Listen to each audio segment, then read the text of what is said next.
You're listening to Systemic Era Podcast. The failure was designed.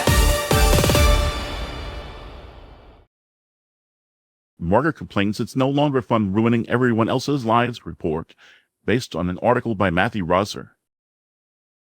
Trump's Funhouse was built on other people's damage. President Donald Trump and his MAGA movement retook the government in early 2055, then treated layoffs, spectacle, and Project 2055 as a prank on the Republic. By July 2026, the same machine looked less euphoric to the wars, the economic strain, a failed stunts, and the evaporating loyalty from Republican allies had drained the mood. That is the surface story. The deeper story is who got power, who used it, and who is now pretending the damage was just a phase. The damage was the governing style. The article's central fact is not that Trump's circle stopped having fun. It is that they enjoyed themselves while sacking and pillaging the government. That MAGAs, the layoffs, the Project 2025 agenda, the war with Iran, and the election fraud lies were not random misfires or chaotic accidents.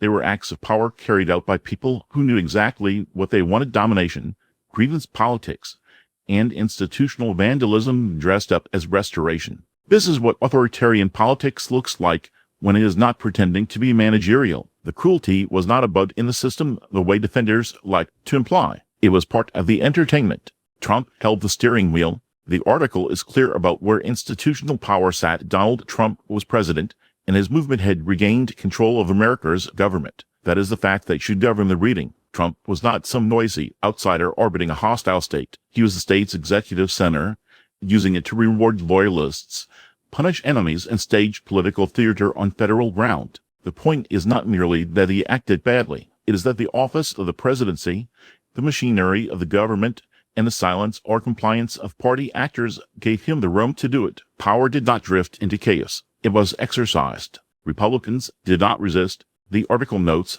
that Republican lawmakers are quiet quitting, while the Wall Street Journal called Congress a zombie Congress. That is not resistance. That is political self-preservation after the arson has started. These lawmakers helped create the conditions for Trump's return, then discovered that loyalty to him is expensive when his approval sinks and his stunts stop working. The same applies to the former allies now keeping their distance: Carlson, Kelly, Owens, Jones, Coulter, Green, Robin. Their discomfort does not cleanse them. It proves the coalition was never grounded in principle. It was a media and grievance ecosystem held together by shared appetite for destruction, not by any serious program for governing. Washington is not the victim here. Sally Quinn's framing centers the fear and passivity of longtime Washington insiders. That is emotionally legible, but politically incomplete. The Capitol's elite discomfort is not the main moral event. The main event is that powerful institutions abided, normalized, and then adapted to a movement that was openly hostile to democratic norms.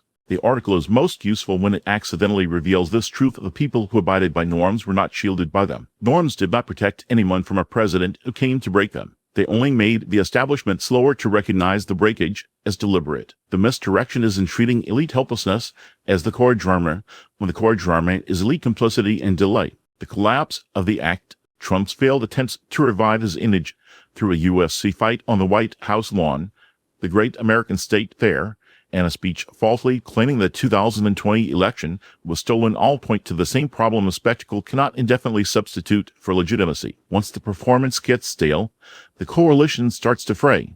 The fighters, the influencers, the senators, and the donors all begin checking the exits. That does not make the danger smaller. It makes it more unstable. A movement that governs through grievance and theatrical dominance becomes more erratic when applause fades. The question is never whether the act is embarrassing. It is what they are still doing with the power they already seized. The system behind the circus, the larger pattern, is simple. American institutions keep mistaking authoritarian performance for political noise until it hardens into state power. Then, when the damage becomes impossible to ignore, the same institutions congratulate themselves for seeing the moment clearly, while the people who enabled it search for a dignified retreat. This is how democratic decay advances in plain sight. The damage is celebrated as fun. The enablers call it strategy. The late critics call it exhaustion, and the public is left to absorb the consequences. The lesson is not that Trump's movement has lost its sparkle. It is that the Republic was treated as a toy long before the toy started breaking.